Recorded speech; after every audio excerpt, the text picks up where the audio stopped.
राजश्री शाहू महाराज, क्रांतीसूर्य महात्मा ज्योतिबा फुले, ज्यांनी तुम्हाला आणि मला माणूस म्हणून जगण्याचा अधिकार दिला, संविधान दिले, घटना दिले, ते भारतरत्न डॉक्टर बाबासाहेब आंबेडकर, राजमाता जिजाऊ मासाहेब, क्रांतिज्योती सावित्रीबाई फुले, पुण्यश्लोक अहिल्यादेवी होळकर यांच्या विचारांना विनम्र अभिवादन करते। आज रायगड जिल्हा राष्ट्रवादी काँग्रेस पक्षाच्या वतीनं जागतिक पुरस्काराबद्दल या स्वराज्य भूमीमध्ये हा सन्मान सोहळा आयोजित करत असताना ज्यांनी आपलं मनोगत व्यक्त करून पुढे जाण्यासाठी आपल्या सर्वांची रजा घेतली ते राष्ट्रवादी काँग्रेस पक्षाचे राष्ट्रीय कार्याध्यक्ष आदरणीय प्रफुल्लभाई पटेल, आदरणीय धनंजयजी मुंडे साहेब, आमच्या विभागाच्या मंत्री महोदय आणि ज्यांच्या माध्यमातून लाडकी बहीण योजनेच्या माध्यमातून खऱ्या अर्थानं आमच्या महाराष्ट्रातल्या मायमाऊलींना सबलीकरण आणि सक्षमीकरणचा एक समृद्ध विचार आणि वारसा दिला त्या आदरणीय अदितीताई तटकरे, आदरणीय आनंददा परांजपे, ज्यांनी माझ्या अगोदर मनोगत व्यक्त केले ते आमचे बंधू सुनील अण्णा शेळके, अनिकेत दादा तटकरे, मुस्ताफजी अंतुले, इतक्या सुंदर कार्यक्रमाचं आयोजन ज्यांनी केलं आणि आम्हाला सर्वांना आमंत्रित केलं, तो युवकांचं प्रतिनिधित्व करणारा आपल्यामधला चळवळीचा कार्यकर्ता रायगड जिल्ह्याचे अध्यक्ष सुधाकर दादा घारे, अशोकजी बोपतराव, सुभाषजी केकाने, भरतजी भगत, उमाताई मुंडे, अंकितजी साखरे, नाझिमजी हसावरे, उत्तमजी जाधव, बबनजी मनवे, या कार्यक्रमाचं संयोजन ज्यांनी केलं ते दीपकजी श्रीकंठे आणि संतोषजी बैलमारे। या ठिकाणी मोठ्या संख्येने उपस्थित असलेला रायगडचा मावळा, उद्यापासून आदिमाया आदिशक्तीचा जागर सुरू होतोय आणि प्रत्यक्ष या ठिकाणी उपस्थित असलेली ही आदिशक्ती, या सगळ्यांचं मी मनापासून स्वागत करते।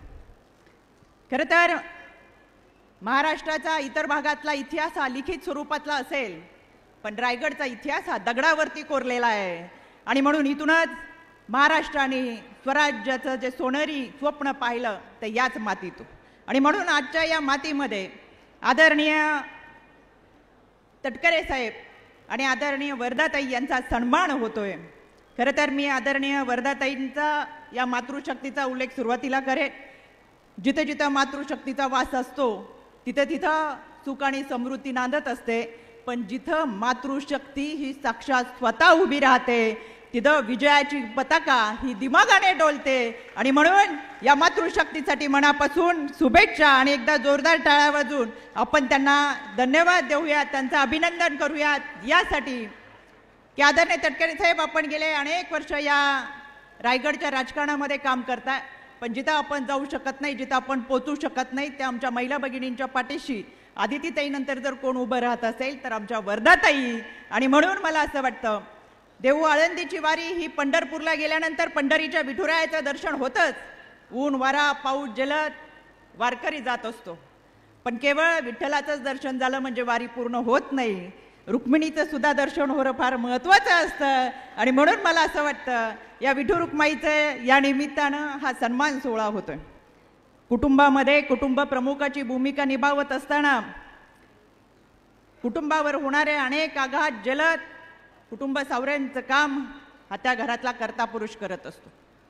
अनेक वर्षामध्ये या कुटुंबाला एकत्र बांधून ठेवत असताना आपलं घरटं उबदार राहावं, सुरक्षित राहावं म्हणून पाठीवर होणारे वार झेलत असताना खऱ्या अर्थानं आज रायगडकरांनी केलेला हा सन्मान मला असं वाटतं आपल्या कुटुंब प्रमुखाचा म्हणजेच आदरणीय तटकरे साहेबांचा हा केवळ सन्मान नाही, तर ती एक कृतज्ञता आहे आणि ती कुटुंबाने व्यक्त केलेली कृतज्ञता आहे, त्याचं मनापासून कौतुक वाटतं।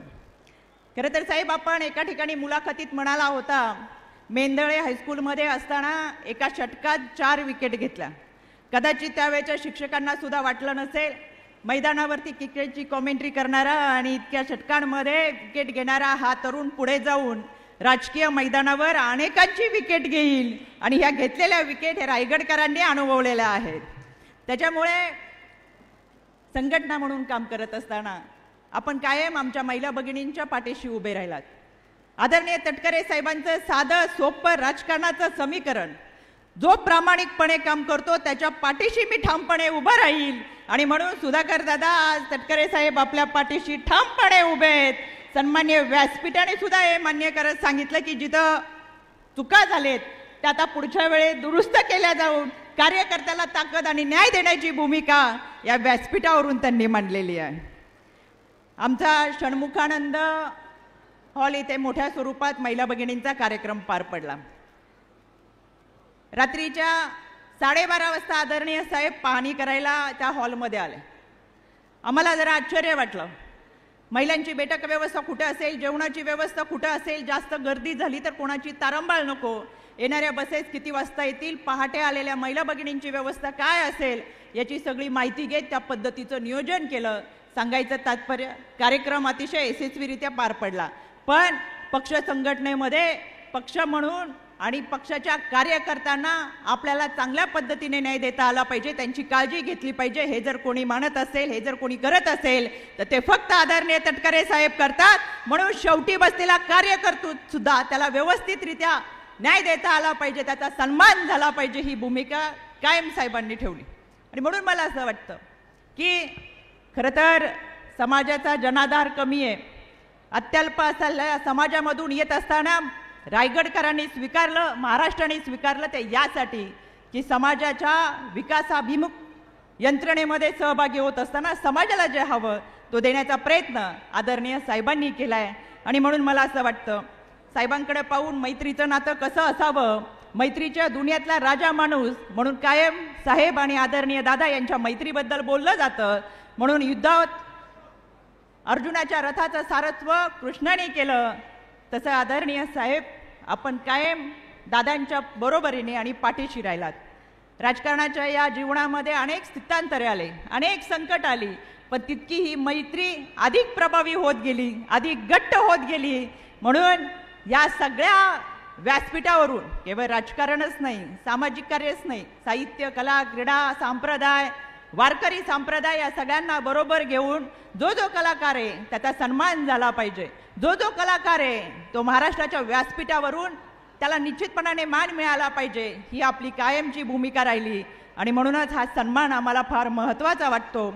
या सन्मानाच्या माध्यमातून आपण कार्यकर्त्यांना देखील एक संदेश चांगल्या पद्धतीचा देतोय. कधी कधी पुरस्कार मोठा असू शकतो. भारतभूषण पुरस्काराने आपल्याला सन्मानित केलं, हा पुरस्कार मोठा असू शकतो, पण मला असं